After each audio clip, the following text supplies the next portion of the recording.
Manila, more than people in the Philippines were ordered to evacuate their homes Saturday as the most powerful typhoon of the year so far barrels towards the country, with authorities warning of destructive winds and storm surges.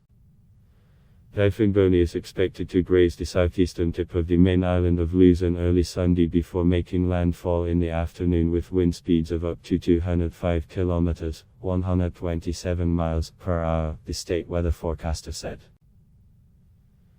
It comes a week after Typhoon Olive slammed into the same region, killing 22 people and flooding low-lying villages and farmland, before sweeping across the South China Sea to Vietnam.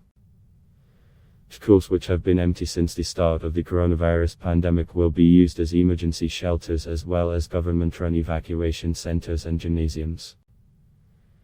It looks like we will have really strong winds, increasing the chances of widespread flooding and landslides, Mark Timball, spokesman for the National Disaster Risk Reduction and Management Council, told local broadcaster ABS-CBN. Storm surges are imminent on our east coast. We are monitoring Mayon and Tall volcanoes for possible volcanic mudflows.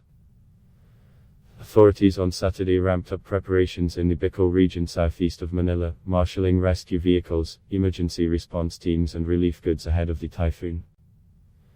The Weather Service has warned of a moderate to high risk of storm surges up to 3 meters, 10 feet, high along the east coast over the next 2 days. Violent winds and intense rainfall are expected that could trigger flooding and landslides in a region of more than 20 million people, it said.